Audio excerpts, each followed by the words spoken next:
Yo, new lady, let's see how long you last. Rico Daniels' voice cut through the chaos like a thrown bottle in a bar fight.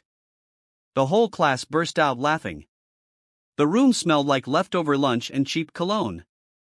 Chairs scraped, paper flew. A phone played a TikTok video on full volume somewhere near the back. Ever wondered how a single teacher could turn a rowdy classroom upside down? Stick around, because this story will shock you.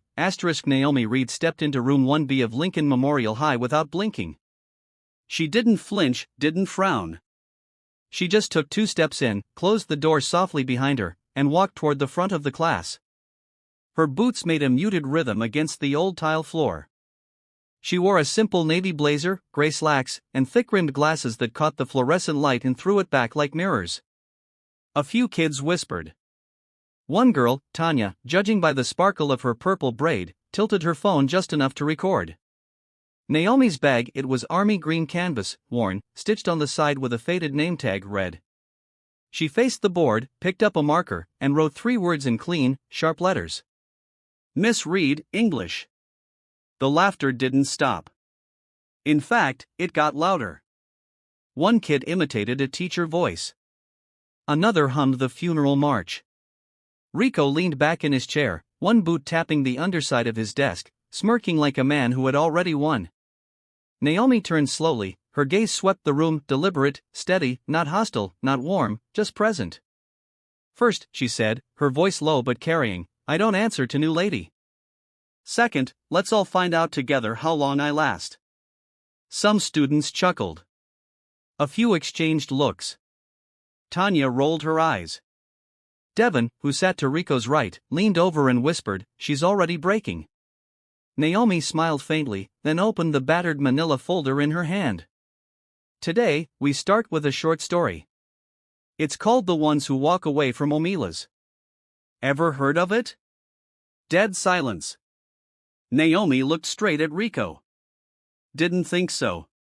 For the next 3 minutes, she tried to speak over side conversations, fake yawns, pencil drumming, and one deliberately timed cough attack. She didn't snap. She didn't raise her voice, but her eyes kept moving, sharp and unblinking. At the 4-minute mark, a folded note landed at her feet. It was pink, glittery, and sealed with a heart sticker. Naomi bent down, picked it up, and peeled it open with the same calm motion she might use to unwrap a sandwich. Inside, scrawled in shaky cursive, you're cute. Too bad your class sucks. Signed, your secret admirer. Giggles exploded in waves. Someone fake whistled. Naomi read the note, looked up, and said dryly, appreciate the honesty. But if you're going to write anonymous love notes, at least spell your correctly.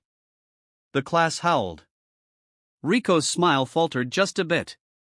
Wait until you see how this teacher flips the script. What happens next will leave you speechless. If you feel angry that a classroom has become a place to humiliate the very person trying to teach, drop a 0 in the comments. Let's not stay silent in the face of cruelty. Naomi walked to the trash can and dropped the note in. Then she turned, leaned slightly on the edge of her desk, and let the quiet settle. I've stood in front of people who didn't want me there. I've had boots thrown at me, food dumped on my cot, and worse. So unless this room has snipers I don't know about, it's going to take more than notes and noise to scare me off. That silenced the back row. Devon muttered under his breath, what the hell? Naomi raised one brow. Something you'd like to share? No, ma'am, he said too quickly. Rico crossed his arms and stared at her like he was calculating something. He didn't speak again for the rest of the period. The bell rang 15 minutes later. Kids grabbed their stuff in a shuffle of backpacks and attitudes. Naomi didn't say dismissed. She just watched them leave one by one. Tanya lingered just for a beat and Naomi caught her eye. That was a cute note, Naomi said without looking up from her folder. Tanya froze. Wasn't mine. I didn't say it was. When the room was empty, Naomi walked to the window. Outside, a student was skateboarding past the no skateboarding sign. A teacher next door slammed a door. Life went on, but room 1B had changed. Not by much, just a shift, like the temperature dropping before a storm. Naomi readjusted her glasses, sat at her desk, and started planning tomorrow's lesson. The war hadn't started, but the battlefield had been drawn. Naomi Reed arrived at Lincoln Memorial High 15 minutes early the next morning, parking her second-hand Honda in a nearly empty lot.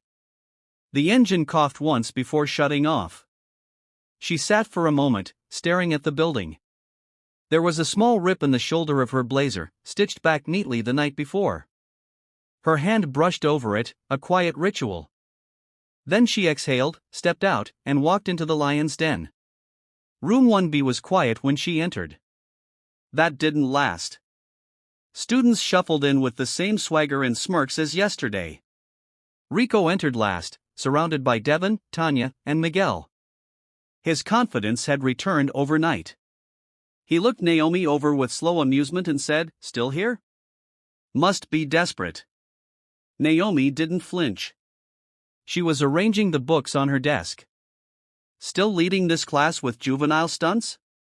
Must be scared. The laughter was quieter this time. Tanya coughed to cover a snort. Devin raised his phone again. "Ready?" Miguel, as usual, said nothing, his eyes watchful. Naomi wrote 2 words on the board. Character arc. Some students blinked. Rico scoffed. "You're in the wrong room, Miss Marvel. We don't do growth here. Everyone does." "Some of you just start lower on the chart," Naomi said calmly. She turned around. "Let's try something new." She opened a small cardboard box beside her desk and pulled out sealed envelopes, each one labeled with a student's name. Inside are characters, not superheroes. Sorry. Fictional, broken, conflicted, like real people. You're going to read their files and decide what changes them. She paused. If anything, more suspicion. A few opened theirs. Devin groaned. "Mine's some loser named Holden Caulfield." Naomi smiled. "If you hate him by the end of today, I've done my job." Just as she began to pace, a sharp snap echoed from the back of the room. Naomi turned slowly. A water bottle lay at her feet. Its cap was loose and the contents, foul-smelling liquid, had sprayed across her shoes. The room froze. Devin's camera was rolling. Naomi didn't react. She bent, picked up the bottle, sniffed it, then set it on Rico's desk. "You forgot to tighten the seal," she said, brushing the drops from her slacks with a paper towel. "Beginner mistake." Rico's jaw clenched. Tanya looked away. Devin swallowed a laugh. Naomi walked back to the front, her movements precise. "So, character arc. Let's talk about fear. Not the scream and run kind. The other kind. The kind that makes you push people before they get too close." That landed for a few seconds. Even Rico's posture faltered. "You know what's interesting?" Naomi continued, "The bullies in literature, they almost never win because authors know something most people forget. Cruelty is boring. It's predictable. You want to be unforgettable? Show change." She let that sit, then handed Tanya a copy of The Lottery. "Read this paragraph out loud." Tanya narrowed her eyes, but complied. Her voice was steady, but her usual edge was dulled. She read about the townspeople, the ritual, the quiet complicity and cruelty. When she finished, Naomi asked, "What would make someone stay silent when they know something is wrong?" Tanya shrugged. "Because they don't want to be next." Naomi nodded. "Exactly. Fear again." By the time the bell rang, only 3 students had pretended not to listen. Everyone else, including Rico, was still not engaged, not obedient. But still, as the class filed out, Devin muttered to Rico, "She's like a quiet nuke." "She won't last," Rico replied. But his tone lacked certainty. Naomi stayed behind, wiping her shoes. As she reached for her folder, she noticed something, a folded note tucked under her eraser. No glitter. No insults, just 5 words written in a sharp, neat hand. "Don't let them win again." No name, no clue. She held it for a beat, then slipped it into her bag. Down the hall, the intercom crackled to life with announcements, but Naomi wasn't listening. Her thoughts drifted, not to her class, not to Rico, not even to the stunts, but to a desert camp 3 years earlier, when a soldier under her command had once said, "Sometimes the best revenge is outliving the threat." Room 1B hadn't changed yet, but it had blinked, and Naomi knew blinking was the first step to seeing. Friday morning broke gray and heavy over Detroit. The kind of sky that pressed low against the buildings and made the city feel smaller. Naomi Reed sat in the staff lounge, stirring her coffee with quiet, precise movements. The bitter scent reminded her of early mornings on base when silence was thick and decisions carried weight. Across the table, a young math teacher was venting about missing calculators. Naomi only half listened. Her thoughts were fixed on the note from the day before. "Don't let them win again." She had read it a dozen times. Every time it stirred something in her chest, not fear, not flattery, but memory. Someone in room 1B had crossed a line, and someone else had reached back across it. She stepped into the hallway just before the first bell. As she walked toward room 1B, she passed a group of seniors clustered near a vending machine. One of them glanced at her and smirked, "Here comes the boot camp lady." Naomi ignored it. Inside 1B, the air was different, less mocking, more watchful. Tanya sat with her legs crossed, scrolling her phone, but not giggling. Devin had his camera, but it stayed on the desk. Miguel nodded at her barely perceptible acknowledgement. Only Rico maintained his posture of royalty, chair tilted back, arms crossed, half-lidded eyes scanning the ceiling. Naomi wrote a single phrase on the board. Shame versus remorse. No explanation, just the words. "You ever feel bad for something?" she asked. "Not because someone caught you, but because something inside you just couldn't let it go?" Tanya raised an eyebrow. "Isn't that the same thing?" "No," Naomi said, turning around. "Shame is what others hand you. Remorse is what you carry on your own." She let the words settle. Devin muttered, "Deep. Let's see how deep we can go." Naomi handed out thin manila envelopes again. Today's set wasn't characters. They were real stories. Articles about teenage hazing, public apologies, viral videos of cruelty caught on tape. "You'll pair up," Naomi said. "Choose one story. Then you'll write a reflection, not as yourselves, but as the one who did the harm. Try to explain why you did it, what you were thinking, what you feel now." There was a collective groan. "That's not English," Rico said. "That's therapy." "Sometimes," Naomi replied, "they're the same thing." Reluctantly, the students got to work. Naomi moved through the room, answering questions, ignoring stares. She passed Rico's group. They hadn't opened their envelope. "Problem?" she asked. Rico gave her a lazy grin. "We're waiting for the movie version." Naomi leaned on the edge of his desk. "All right, let's do a live one." That got a few looks. She pulled a chair and sat eye level with Rico. The room grew still. "Yesterday," she said, "someone left a note on my desk. No insults, just 5 words. Don't let them win again." Devin stopped chewing his pen. Naomi continued, "Now maybe it was a joke. Or maybe it was real. Doesn't matter because those words, they reminded me of someone. A boy I knew back in a place a lot hotter than this school." She didn't raise her voice. She didn't look around, just locked eyes with Rico. He was mean. Not because he enjoyed it, but because he was afraid someone would be meaner first. It was easier to punch than to ask. He thought it made him strong.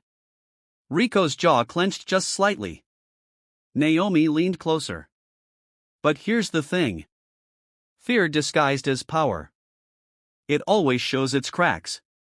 One day, that boy dropped his act just for a second, and it saved his life." The room was silent. Rico's voice came quiet. "What happened to him?" "He's alive somewhere trying to do better." Rico scoffed, but it was hollow. Naomi stood and walked back to the front. "If any of you want to rewrite that reflection as that boy, go ahead. I'll recognize the voice. The bell rang. Students shuffled out slower today. Tanya lingered again, this time with a brief nod. Devin looked like he wanted to say something, but didn't. Rico walked out last. As he passed Naomi, he dropped a folded sheet of notebook paper on her desk. No glitter, no jokes. She waited until he was gone before opening it. It said only, "I'm not him yet." She folded the note and slipped it next to the first. Later that afternoon, in the teacher's lounge, someone asked her how room 1B was going. Naomi just smiled and said, "They're loud, but they're listening." Outside, the clouds began to break. The light didn't pour in. It crept slow and cautious like something testing the ground. She had seen that before, and she knew what came next. The first thing Naomi noticed when she walked into room 1B that morning wasn't the noise. It was the silence. A strange, heavy quiet settled over the room. The kind that didn't come from respect, but from anticipation. Rico was already in his seat. Devin sat beside him, phone on the desk, fingers tapping. Tanya leaned back with her arms crossed, chewing gum like it was armor. Miguel sat closest to the door, eyes unreadable. Naomi's steps were steady, but she felt it, the tension in the air, the unspoken signal that something had shifted. She set her bag down and wrote a phrase on the board. Power doesn't always shout. Then she turned to face the room. You ever wonder why the loudest people in the room are usually the ones most afraid? That got a few blinks. Devin chuckled under his breath, but it wasn't the usual smug laugh. Tanya looked out the window. Rico said nothing. Naomi continued, "We're going to read a story today. Not fiction. Real. I want you to hear it." She pulled a slim folder from her bag and began to read aloud. Not from a textbook, but from a declassified transcript dated 15 years ago. It was a report about a young soldier in Kandahar who had defied orders to protect civilians during an airstrike. He'd been court-martialed, stripped of rank, but later vindicated when his actions saved 23 lives. The story ended with one line from the soldier. "I didn't speak because I wasn't scared. I spoke because I was done being silent." Naomi looked up. "The question is, which one are you right now? The scared voice or the silent one waiting to be heard?" Before anyone could answer, a soft buzz cut through the room. Devin's phone lit up. He grabbed it instinctively, but Naomi had already stepped forward and gently picked it up from his desk. The screen was still on. A TikTok video. It showed Naomi in the classroom speaking about fear, but the edit was cruel, cut to make it look like she was mocking her students. The caption read, "Boot Camp Barbie schooling the hood eye." The room broke into murmurs. Naomi stared at the video, her jaw tight. She handed the phone back to Devin without a word, then returned to the front. Her voice was low, calm, but sharp. "Someone here wants to turn truth into a punchline.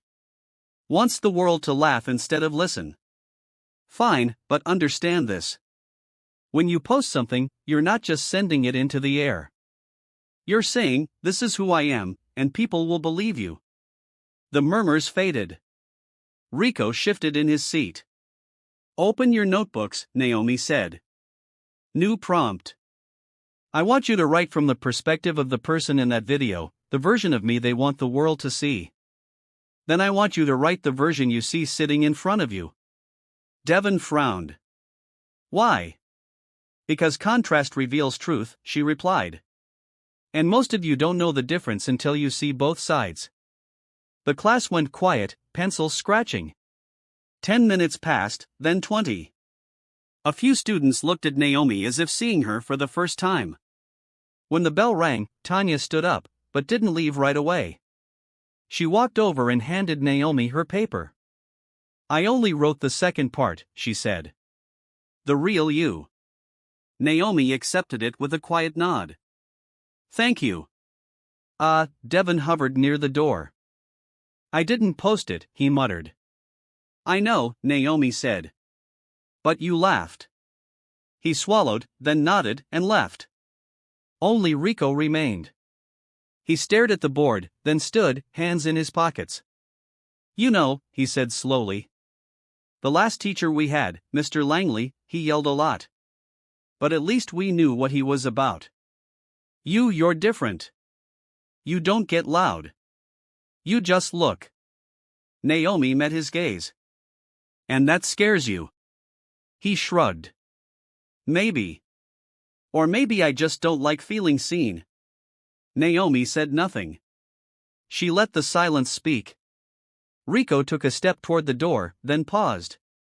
The video is going to stay up. You know, you can't control that. No, Naomi said. But I can control what I teach in this room. And if that includes how to respond to cruelty without becoming cruel, then it's worth it. Rico studied her for a long moment. Then he left. Naomi sat at her desk, holding Tanya's paper in one hand, Devon's buzzing phone still fresh in her mind. She knew there would be more tests, more eyes watching. But today, something had cracked, not shattered. Not yet, but cracked enough to let the light in, and she would be ready. By Wednesday morning, the video had spread far beyond the school. Naomi heard whispers in the hallways, caught sideways glances in the parking lot, and saw the way other teachers avoided eye contact in the lounge. In room 1B, though, the tension was thick, brittle, like a pane of glass ready to shatter. She entered class without a word. No greeting, no instructions. She simply walked to the board and wrote, "Control versus influence." The students stared at her, waiting. Tanya twirled her pen. Devon looked down at his phone, though he didn't touch it. Miguel kept tapping his foot against the desk leg. Rico, arms folded across his chest, leaned back in his seat like a judge waiting to hear a confession. Naomi turned around slowly. I know some of you think what happened this week made you powerful. Rico smirked. Well, it kind of did. No, she replied. It made you loud. There's a difference. She took a step closer to the front row, her voice still steady. Let me show you what real power looks like. She opened her bag and pulled out a worn, folded sheet of military-grade paper, creased, slightly stained. She held it up. This is the last letter I wrote while overseas. I didn't know if I'd come home. I wrote it to myself. Not to be read if I died, but to remind me why I wanted to live. The class didn't move. Naomi unfolded it slowly, then read, If fear gets louder than what I believe in, I lose more than my life. I lose myself. Speak steady. Stand calm and finish the mission. She folded the paper and looked up. This classroom is my mission now, and no amount of edits or comments or hashtags is going to make me abandon it.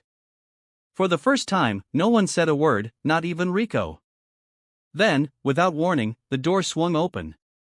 Principal Hartley stepped in, lips pressed thin, face unreadable.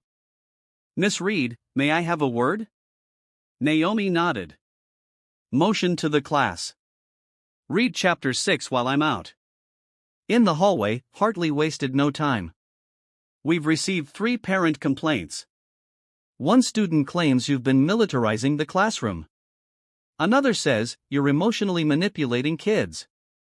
And he held up his phone showing a screenshot. This came from a local blog. They're running a story titled, Ex-Soldier Turned Teacher Uses Trauma Tactics on Inner-City Youth. Naomi's breath caught, but she didn't flinch. I haven't raised my voice once, she said. Hartley looked at her. I know, but this school runs on perception more than truth. I need you to ease off. Stick to the curriculum. No more journals, no more speeches. So, teach the test and keep quiet. I'm asking you to protect your job and maybe mine while you're at it. Back in the classroom, the atmosphere had changed. The students were restless. Naomi felt it before she even reached the desk. Rico stood at the front holding her journal. She froze. He turned to her. You left this open. Put it down. But Rico didn't. He flipped to a page, glanced at it, then read aloud. He reminds me of a boy I knew once. All muscle, all noise, but terrified of being forgotten. Gasps rippled through the room. Tanya slapped her desk. Damn. Naomi crossed the room slowly, her voice like ice. Rico, give it back. He did. Not roughly, not defiantly, just carefully. Then he looked her in the eyes and said, "That about me?" Naomi didn't answer right away. The room was holding its breath. She glanced around, then said clearly, if it was, it came from a place of understanding, not attack. Rico hesitated. Something in him flickered like a boy at the edge of a cliff, unsure whether to jump or turn back. Then Devon's phone buzzed again. This time he didn't check it. Instead, he stood and said, "Yo, that video, it's not even funny anymore. My cousin saw it and thought it was real. Thought Miss Reed was clowning us." Naomi blinked. Devon continued, louder now, more certain, "It's fake, and we let it ride." Tanya muttered, "We didn't post it, but we watched it." Devon shot back, "And we laughed." Silence. Naomi stepped forward. "The question isn't who started it, it's who's going to stop it." Rico's voice came quieter. "I could take it down." Naomi looked at him. "That's not enough." He frowned. "What do you want me to do? Get on camera and cry?" "No," she said gently. "But maybe, just maybe, you write your own version. Tell the truth and tell it loud." Rico stared at her. Then with a slow exhale, he sat down. For the rest of the period, they didn't read chapter 6. They wrote. Not all of them. Not well, but they wrote. When the bell rang, Naomi stayed seated at her desk. As the students filed out, Tanya paused and said, "That thing about fear and power, that hit." Devon just said, "Respect." Rico didn't say anything, but as he passed her desk, he dropped a folded piece of notebook paper on it. Naomi waited until the room was empty before opening it. 4 words written in rough, slanted handwriting. "One step, your move." Naomi smiled, faint but true. The line had been drawn, but for the first time, they weren't standing on opposite sides of it anymore. Thursday morning arrived with a sky the color of wet cement. Naomi Reed pulled into the school parking lot, gripping the wheel a little tighter than usual. The storm was no longer outside. It had entered room 1B, but it hadn't broken her. Not yet. Not even close. She walked into the classroom to find a surprise waiting. On the board, in neat, careful handwriting, someone had written, "Control is loud. Influence is quiet. Thanks for choosing the second." No signature, just the words. Naomi stood in front of them for a long second, then slowly erased them. Not out of rejection, but because today the message had to come from her. The students filed in one by one. They were different now, not saints, not model pupils, but less defensive, less performative. Devon nodded. Tanya offered a thin-lipped smile. Even Miguel gave a small wave. Rico came in last. He didn't say anything, but he didn't need to. The note he left the day before, "One step, your move," was still in her bag, and she had thought long and hard about how to respond. Naomi set a single piece of paper on each desk. "You'll find a prompt. It's optional, but I hope you'll try." On each page, the prompt read, "Write the apology you never gave or the one you still owe." The room stilled. Tanya raised an eyebrow. "You want us to say sorry?" "I want you to practice empathy," Naomi replied. "Even if you never send the letter." Devon muttered, "What if we don't owe nobody nothing?" Naomi looked at him. "Then write to yourself." Pence didn't move at first, but then like a reluctant wave, the room shifted, heads lowered, hands began to write. Naomi sat at her desk, watching. She didn't read over their shoulders. She didn't interrupt. She let the silence work. 10 minutes in, Rico stood up and walked to the front. Naomi's muscles tensed. He turned around to face the class, held up his letter. Then without waiting for permission, he began to read or misread. He said, "I don't do sorry real well, so I'm going to do this my way. I didn't post that video, but I laughed. I let it spread. I let people think it was true. I figured better you than me. But then you didn't yell. You didn't send us out. You didn't even flinch. And it messed with me. Devon exhaled. Tanya blinked fast. I've seen teachers lose it just because I looked at them wrong. You kept showing up even when we gave you every reason not to. So this is me saying I see you and I think you see me too. Even the stuff I don't say. He folded the letter, walked over and placed it on Naomi's desk. You can keep that or throw it away. I don't care. She met his eyes. Thank you. Then Devon stood up. Yo, if he's doing it, I guess I can too. His apology wasn't read aloud, but he handed her a crumpled page that said, Sorry I laughed. You deserved better. Naomi took it without a word, placed it in the same folder as Rico's. By the end of the class, 7 letters sat in that folder. Some folded, some sealed, one written in pencil with half the words crossed out. None of them perfect, all of them real. When the bell rang, the students didn't rush out. They moved slowly like they were leaving a space they finally started to feel safe in. Rico lingered. So now what? We all start acting like good kids? Naomi smiled faintly. No, now we start acting like people who know better. He didn't argue. As she packed up her things, a soft knock came at the door. It was Principal Hartley. Got a minute? He asked. Naomi nodded and followed him into the hallway. I heard about today, he said, about the letters. I didn't make them share. She said it was voluntary. I know, but 3 parents emailed me this morning. Not to complain, to thank us. Said their kids came home last night talking. Naomi's shoulders relaxed a fraction. I'm not saying the fire's out, Hartley added. But you're changing the air in that room. Just don't burn yourself out doing it. Naomi nodded. Not planning on going anywhere. Back inside room 1B, the desks were empty. The silence was soft, not sharp like before. It was the kind that came after something sacred had been said. Naomi sat at her desk, opened Rico's letter again, and reread the last line. I think you see me, too.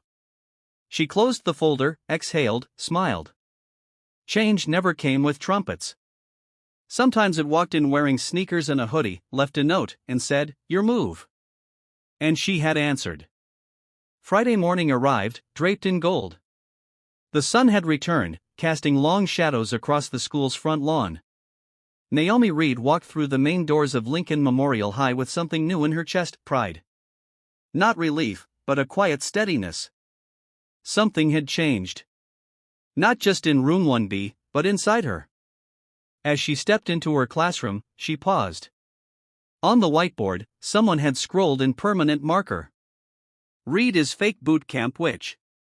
The words were thick, black, angry. A drawing underneath mocked her, her glasses, her calm expression, her name twisted into something ugly. Naomi stood still for a long, long second. She did nothing.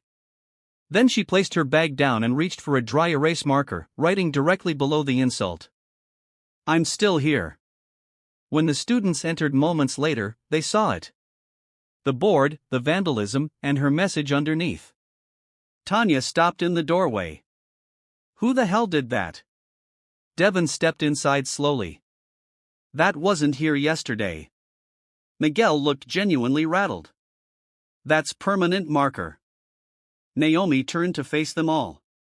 Her tone was calm, but her words carried weight. Today's lesson isn't in the book.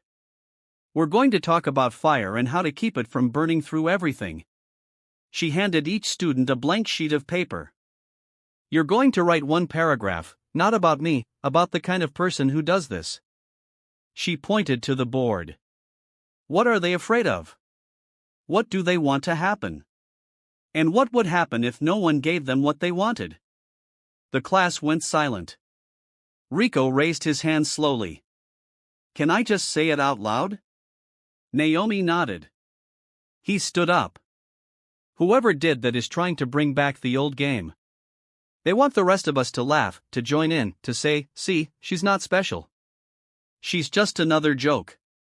Naomi waited. Enrico exhaled. And I'm not playing that game anymore. Tanya muttered. Me neither. Then louder. We're not all idiots. Devon stood. Can I fix it? Naomi blinked. The board? Yeah. My uncle's got this thing, acetone spray. He uses it to clean graffiti off the side of his truck. I'll bring it Monday. She smiled. Thank you. By third period, word had spread. Room 1B was the room where the teacher got tagged and didn't even flinch. Other students peeked in through the windows. Some lingered in the hallway longer than usual. The principal came by during lunch and gave a quiet nod of acknowledgement, but said nothing. That was enough. Later that day, as students packed their bags, Naomi called out, before you leave, one last question. Not for credit, just for you. The class froze, waiting. She asked, what's louder, hate on a wall or 100 choices to ignore it? Rico answered first.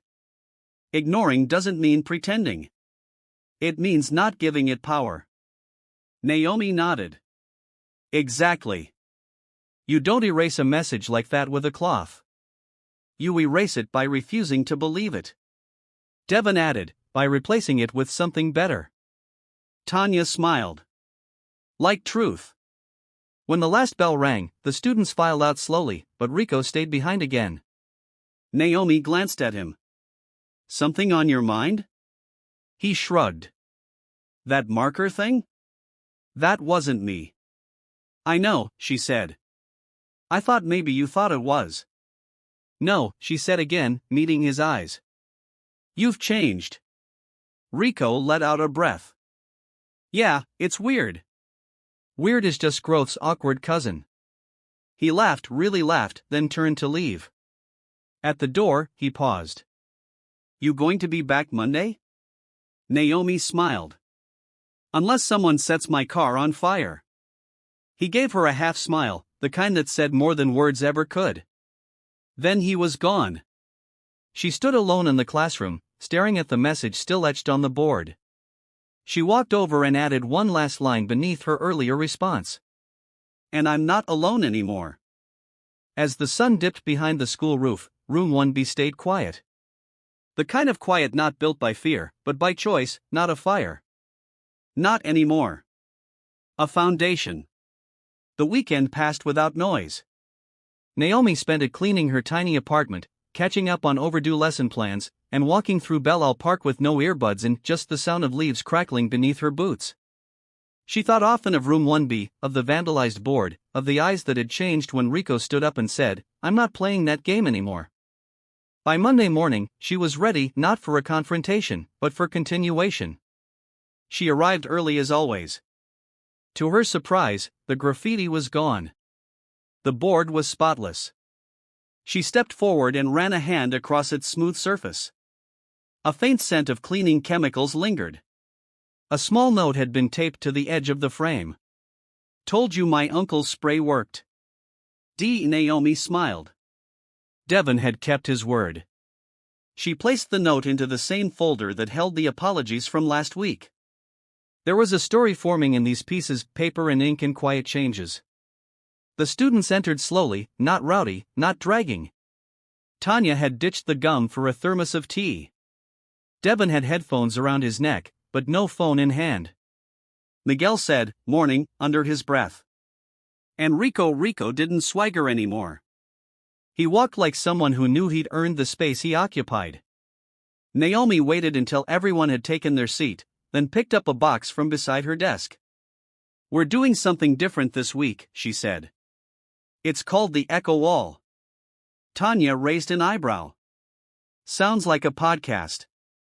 It's a space, Naomi explained, for you to leave behind a truth, a memory, a lesson, anything you think someone else might need one day.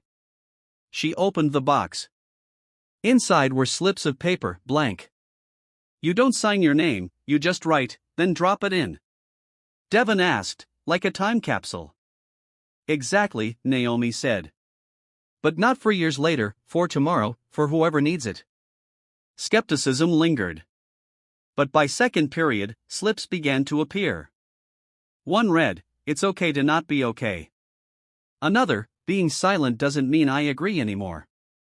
Miguel's folded so tightly it could have been a fortune cookie. Said, "I used to laugh when others were hurt. I don't like that version of me anymore."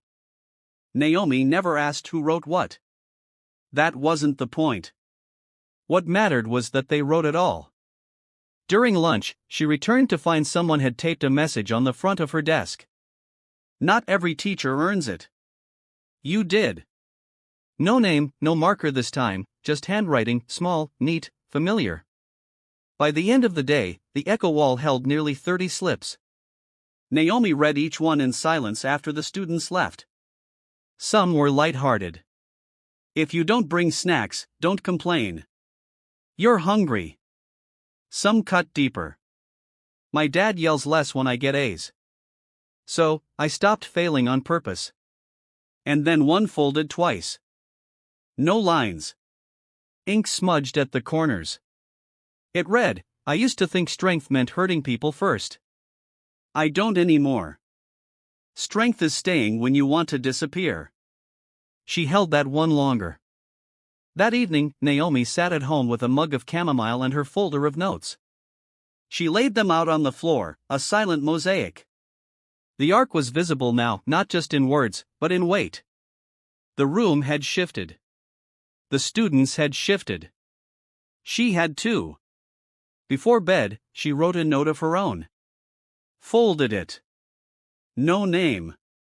It would be the first one she added to the echo wall tomorrow. "You are not the worst thing you've done. You're the next thing you choose to do." She slept deeply that night for the first time in weeks. Tuesday came with gray skies, but room 1B was bright in its own way. When she walked in, the echo wall box had been moved to the center table with a sign taped above it. "Real things only." No one admitted to making the sign. But Naomi didn't need to ask. She knew the truth. The loudest lessons didn't need a voice.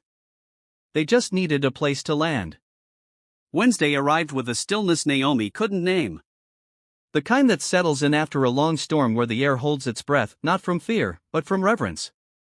She sat alone at her desk before first period, reading the newest additions to the echo wall. Someone had written, "I used to think school was just something I had to survive. Now I kind of want to stay." Another read, "I didn't realize how heavy hate was until I stopped carrying it." She tucked the notes into the growing envelope inside her desk drawer, her quiet archive of small revolutions. At 8:02 a.m., room 1B began to fill. Devon was the first in, nodding without words. Miguel followed, carrying 2 chairs he'd borrowed from another room without asking. "For the project," he muttered. Tanya brought extra paper, claiming she stole it from the bathroom because no one's using it, right? Rico arrived last as usual, but this time he carried a folded poster board. Naomi stood. "What's that?" Rico looked sheepish for half a second. Then he opened it and taped it to the sidewall beside the echo wall box. The words written in thick black marker read, "This is the class that stayed." Naomi blinked. She opened her mouth then closed it. "I figured," Rico said quietly. "People always remember the ones that give up or mess around. Maybe it's time someone remembered the ones who didn't." No one laughed. No one rolled their eyes. The entire class was still. Naomi walked to the front of the room and picked up her marker. She wrote 3 words on the board. "So what now?" Devon raised his hand. "We do something with this. Like build something that stays." "Like what?" Tanya asked. "A project. A real one, not essays. Something other people see." Naomi crossed her arms. "What would it be?" Rico leaned back in his chair. "We make a book. Not a real published one, but like a collection. Letters, notes, stuff we learned, stuff we want other people to know." Tanya nodded slowly. "The kind of stuff we never saw in books." Naomi smiled. You have 3 days. It's yours to design. They called it the things we never say. For the rest of the week, the classroom buzzed with something alive. Groups formed. Miguel handled layout with surprising focus. Tanya designed the cover, a minimalist sketch of a cracked wall with green vines growing through it.